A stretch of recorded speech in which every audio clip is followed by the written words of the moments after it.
Praise the lord everyone. मसीह यीशु में सबको जय मसीह के सलाम को सामदी।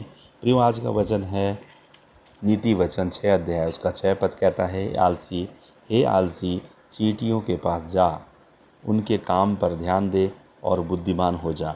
प्रियो, यहाँ पर हमें चींटियों के पास जाने के लिए परमेश्वर क्यों बोल रहा है? यहाँ पर देखिए, चींटियों का ना तो कोई अगुवा होता है, ना तो कोई लीडर होता है, लेकिन वो वहाँ पर क्या करते हैं, फिर भी दल बांध के जाते हैं और धूप काल में अपना खाना बटोरते हैं। उनको चिंता रहती है कि हमें जो है कल परसों बारिश आ गई तो हम कैसे खाना खाएंगे और कैसे उन समयों में कैसे, जबकि हम बारिश में ऊपर जाएंगे तो पानी में बह जाएंगे, तो पहले ही वो खाना बटोरते हैं। तो देखो कैसे वो चिंता करती है, कैसे उन बातों के लिए अपने दिन भर मेहनत करके और रात दिन काम करती है। देखेंगे आप, चींटी रात दिन अपने लिए खाना इकट्ठा करती है जब उनका समय रहता है। तो प्रियो, आपको हमको कितना जी वो मुस्तैद होना चाहिए आलस से बचने के लिए। प्रियो, आलसी लोग अपना जो है भाग खोते हैं। प्रियो, है ना, आलसी लोग की छत की कड़ियाँ चूती हैं।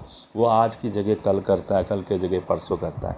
एक छोटी सी एक गवाही है एक भाई की, प्रभु में ही था लेकिन वो थोड़ा आलसी था, और उसकी गवाही इस प्रकार से है कि वो बहुत आलस करता था, और अगर उसे कोई काम बोल दें तो वो बोलता है आज की जगह कल करूँगा, अब कर लूँगा, तब कर लूँगा। इस तरीके से कभी किसी को हॉस्पिटल ले जाना है तो बोला तू चल जा, मैं बाद में आऊँगा, और इस तरीके से करता रहता है। और एक दिन ऐसा होता है कि एक दिन जब वो स्कूटर में अपनी पत्नी को लेके जाता रहता है, परिवार को लेके जाता रहता है, और उसके बाद वो अचानक से उनका एक्सीडेंट हो जाता है और उनकी चोट लग जाती है और वो हॉस्पिटल में पाए जाते हैं। तो वो बोलते हैं कि तुम, क्या बात है, तुमने क्यों गिरे और क्यों चोट लगी? उन्होंने बोला, मैंने सोचा ब्रेक क्यों मारने हैं, और ब्रेक मारने में तो फिर दिक्कत आएगी या समय लगेगा या मुझे थकान लगेगी, तो उसने ब्रेक नहीं मारे और स्कूटर से गिर गया। देखिए कितनी हास्यास्पद बात है कि उसने ब्रेक मारने के लिए भी अपने हाथ नहीं हिलाए। देखिए, आलसी व्यक्ति के लिए कभी भी कहीं भी आप देखेंगे वो बहाने होते हैं। आलसी व्यक्ति एक्सक्यूज़ेस ढूंढ लेता है, हर चीज़ के लिए कोई कारण ढूंढ लेता है। ठीक है, कल जाऊंगा, अभी मेरी तबीयत ठीक नहीं है, बाद में करूंगा, सुबह करूंगा, दिन में करूंगा, रात में करूंगा, अभी धूप हो गई है। तो देखिए ये होता है आलसी। और उसके बाद काम रुक जाता है, उसमें खेत में बीज बोना है, वो बोलता है कल बोऊंगा। और इस तरीके से साथ वाले तो फसल खाते रहते हैं और बाद वाले जो है बाकी जो है वो आलसी के खेत में कुछ नहीं होता।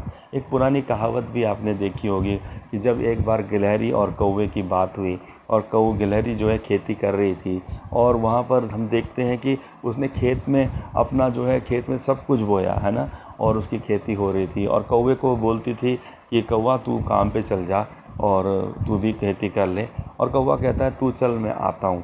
ऐसे करके वो बोलता रहता था, और कभी कौवे ने अपना जगह नहीं बनाई और ना अपना घर बनाया, ना उसने ना तो खेती में जो है काम किया, और लास्ट में कौवे को कुछ भी नहीं मिला। तो देखिए आलसी लोग इस प्रकार से होते हैं, वो दूसरों के उसमें ताक लगाए बैठे हैं। आज जो निठल्ले लोग और जो आतंकवादी, जो गुंडे बदमाश होते हैं, वो जो कामकाजी लोग हैं उन पे सेंध लगाते हैं कि कौन काम कर रहा होगा, किसके बैंक में ज़्यादा पैसा होगा, और मेहनती लोगों के पीछे पड़े रहते हैं। तो उनके काम में, उनके दिमाग में क्या है, शैतानी बैठी रहती है, और वो केवल इस तरीके से युक्तियों से, हथकंडों से लोगों से पैसा लेना चाहते हैं। तो क्या आप और मैं उसमें से बनना चाहते हैं? एक मसीह में होने के नाते प्रियो, आपको आलसी नहीं होना चाहिए।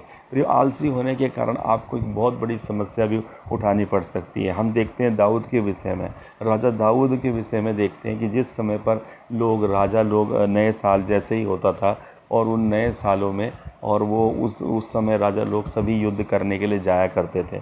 लेकिन यहाँ पर देखते हैं कि उन नए साल के लगते हुए, और उसके सेनापति योआब ने कहा कि राजा तू यहीं रह, यरूशलेम में रुक जा, तू बहुत लड़ाइयों में जाता है, और उसने उसकी सलाह मान ली। और देखिए कितना बड़ा नष्ट हुआ उसके जीवन में, और वो वहाँ रुक गया। और एक दिन वो पलंग में पड़ा हुआ था, यूं ही टहल रहा था, उसकी सेना बाहर युद्ध करने जा रखी थी, और उसने एक बैतसैदा नाम की स्त्री को देखा, और उस पर वो पिघल गया और उस पर लट्टू हो गया, और उसने उसे बुलाकर उससे कुकर्म कर लिया। और देखिए उस कुकर्म को छुपाने के लिए उसने उसके पति की हत्या करी, जिसके कारण उसके पूरे खानदान पे तलवार चली और परमेश्वर का श्राप आया। देखिए एक आलस के कारण ही तो था, जिस समय पर उसे युद्ध करना था उस समय वो युद्ध करने नहीं गया। क्या आप और हम ऐसे करने वाले चाहते हैं? क्या आप भी चाहते हैं कि अपने घर में विपत्ति मोल लें? तो कोई बात नहीं, थोड़ी देर हाथ छाती पे हाथ धरे रहो और थोड़ी देर लेटे रहो, तब कंगालपन जो है डाकू के समान आप पर आ पड़ेगा। तो ये एक बात है, ये चेतावनी है कि कैसे दाऊद राजा के जीवन में आलस्य के कारण समस्या आई। प्रियो, आप देखते हैं कि 5 कुंवारी और 5 कुंवारी जो है मसाल लेके थी, और 5 कुंवारी मसाल के साथ तेल लेके खड़ी थी। तो क्या आप जानते हैं दोनों प्रकार की कुंवारियों के विषय में बातचीत की गई है। और जब दूल्हा आया तो दूल्हे के आने में देर हो गई, तो जिनकी मसाल दे रखी थी तो उनकी मसालें बुझने लगी, तो वो क्या करने लगी, वो दूसरों से मांगने लग गई जिनके पास तेल था। और उन्होंने क्या कहा कि भाई अब ये तेल तो हमारे लिए कम पड़ेगा, तुम जाओ सरापों के पास जाओ, वहाँ से मोल लेकर आओ। और देखिए, जिनके पास तेल था उन्होंने अपना तेल निकाला और अपनी मसालों में डाला, और जब जब मसालों में डाला तो वो मसाले जलने लगी। और जो बेवकूफ़ जैसी थी, जो आलसी थी, उन्होंने तेल नहीं रखा और वो वापस जो है सराफों के पास गई। इतने में दूल्हा आ गया, प्रभु यीशु मसीह आ गया, और ये जो तेल वाली मसाल जलाने वाली स्त्रियाँ थी वो उठाई गई। तो देखिए कितनी बड़ी बात है। और उसके बाद हम देखते हैं कि ये भी दौड़ के आई, लेकिन तब तक दरवाज़ा बंद हो गया था। तो क्या आपके आलस के कारण दरवाज़ा बंद हो जाए? प्रियो, श्रेष्ठ गीत में इस प्रकार से एक बात कही गई है कि एक बार श्रेष्ठ गीत में इस प्रकार से लिखा हुआ है कि जो वधू है अंदर सो रखी थी, और उस समय उसने वस्त्र भी राजा के लायक जो होते हैं ना, पूरा वस्त्र नहीं पहन रखे थे। कहने का मतलब सज धज के बैठना चाहिए था, वो नहीं था। तो उस समय पर बाहर से लिखा हुआ वर खटखटाने लग गया कि मेरे लिए दरवाज़ा खोल। तो वधू ने अंदर से बोला कि मैं इस समय तो अपने सही कपड़ों में नहीं हूँ और ना मैं दरवाज़ा खोल सकती हूँ। उसके बाद उसने दरवाजे के जहाँ पर छेद थे वहाँ पर अंगुलियाँ डाल दी वर ने कि काश तू खोल दे दरवाज़ा। लेकिन उसके बाद वो लेट हो गई, और वो जब तक वो तैयार हुई तब तक वो उसका वर चला गया था। उसके बाद हम देखते हैं कि शेष गीत में वधू को बहुत दुख उठाना पड़ा, कष्ट उठाना पड़ा, और वो सांवली भी हो गई, ऐसा लिखा हुआ है। तो प्रियो, क्या कारण है? वो कारण यही था कि वो तैयार नहीं रही। ऐसे कितने लोग हैं आज मसीह में, मैं आपको संदेश देना चाहता हूँ। प्रियो, ये अंत का समय है, ये अंत का समय है। इस अंत के समयों में आपको तैयार रहना है, आपको जागते रहना है। प्रभु यीशु मसीह ने कहा, जागते और प्रार्थना करते रहो, जागते और प्रार्थना करते रहो, जागते और प्रार्थना करते रहो, तो कि तुम नहीं जानते कि वो समय कब आएगा, है ना। और बहुत अच्छी बात रहती कि तुम रात के दूसरे और तीसरे पहर में जागते रहते हैं, फिर भी कौन जानता है कब आ जाएगा, मूर्ख के बांग देने के समय, भोर के समय पर। इसलिए असली दास वो है जो मालिक के आगमन के लिए हमेशा जागता पाया रहे, हमेशा उसकी टकटकी जो है गेट पर रहे कि कब मेरा स्वामी आ जाए। और जो आलसी हो जाएगा, पियक्कड़ पेटू हो जाएगा, जो लापरवाह हो जाएगा, वो कभी भी अचानक से उस पर विपत्ति आ पड़ेगी, अचानक से उसका स्वामी उसके सामने आ पड़ेगा, और वो जब पूरी रीति से तैयार नहीं पाया जाएगा तो वो फिर छोड़ दिया जाएगा। आपके हमारे जीवन में कैसी तैयारी है प्रियो? मेरा एक सवाल है आपसे, कैसी तैयारी है आपकी? क्या आज रात आप उठे हुए हैं? क्या आप रात्रि प्रार्थनाएं करते हैं? क्या आप अलर्ट रहते हैं? क्या आप प्रभु के लिए जागृत हैं? वचन कहता है इस प्रकार से, बाइबल में वचन है कि ये सोने वाले जाग, मुर्दों में से जी उठ, तब मसीह की ज्योति तुझ पे चमकेगी। क्या अब तक हम सोए रहे हैं? क्या अब तक हमें कोई जगाने की ज़रूरत है? क्या अब तक हम उस कड़वाहट को लेके बैठे हुए? क्या अब तक आपने अपने शत्रु को माफ़ नहीं किया? देखिए, यही कारण है, आलस के कारण हमारी छत की कड़ियाँ दब जाती हैं। प्रियो, आपका उद्धार इस बात पे निर्भर करता है कि आप कितने एक्टिव हैं, कितने अपग्रेड हैं। प्रियो, व्हाट्सएप पे अपग्रेड आता है ना, यूट्यूब का अपग्रेड वर्जन आता है, हर चीज़ का अपग्रेड आ जा रहा है। क्या आपने अपने आप को अपग्रेड किया, या आप वही अपने उसी ग्रेड में चल रहे हैं? प्रियो, आज भी फ़ोन में भी आप देखते हैं 2G 3G 4G 5G 6G तक फ़ोन हो चुका है। क्या आपने अपने आप को अपग्रेड किया?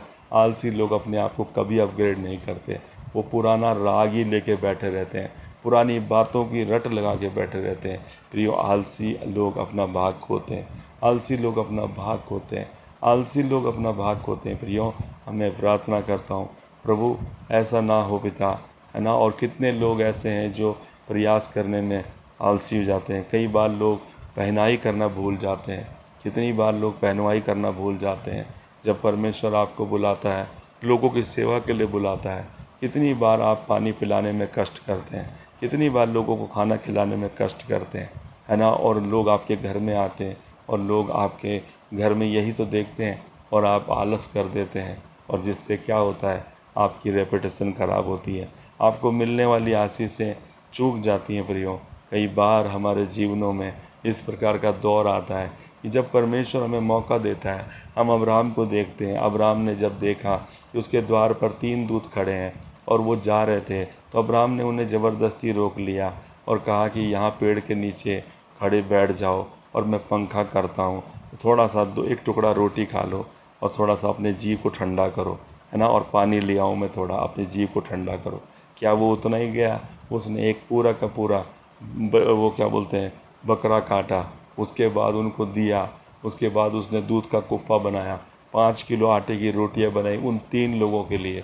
उसने फुर्ती से ये सारे काम किए, लिखा हुआ फुर्ती से उसने ये काम किए। देखिए, अगले वर्ष उसने 25 साल से जो नहीं पाया था, वो अगले वर्ष अपना बेटा इसहाक पाया। क्या आप और हमारे जीवन में इस प्रकार का कोई बंधन है? क्या उस आलस को हम अपने गले का हार बनाने या आजकल आजकल आजकल प्रियो, हमें नहीं इस चीज़ को छोड़ना है। हमें चींटी को देखने के लिए बोला, बड़ी चीज़ को परमेश्वर ने देखने के लिए नहीं बोला है, चींटी को देखने के लिए बोला है। देखिए, चींटी हमें बताती है कि देख कितना छोटा पेट है उसका, लेकिन वो तैयारी अभी से करती है। वो इसलिए नहीं कर रही है कि उसका पेट को आज ही आज खाना है। एक चींटी की ज़िंदगी के विषय में लिखा है, वो 5 दिन जीती है। कभी भी आप चींटी की ज़िंदगी देखेंगे तो 5 दिन जीती है। 5 दिन जीने वाला अपनी ज़िंदगी के लिए आलसी नहीं है, वो दिन रात लगा हुआ, उसका समय कम है।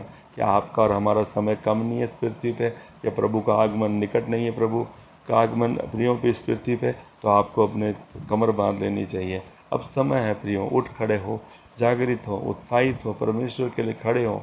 कड़वाहट को झाड़ें, निराशा को झाड़ें, अंधविश्वास को झाड़ें और परमेश्वर के लिए उठ खड़े हो। जो बीत गया सो बीत गया, अब आगे आपको कदम बढ़ना है, और ये आपका जो कदम है वो आपके लिए नई दिशाएं, नई उम्मीद, नई आशा लेके आएगा। जागृत हो जाए, उत्साहित हो जाए, अपने चेहरे पे स्माइल करें और स्माइल डालें और शोक का पहरावा झाड़ दें। देखिए, लंबी बीमारी को झाड़ दें, ये लंबी बीमारी कभी नहीं रहेगी। अनंत जीवन आपको मिलेगा, नई देह आपको मिलेगी।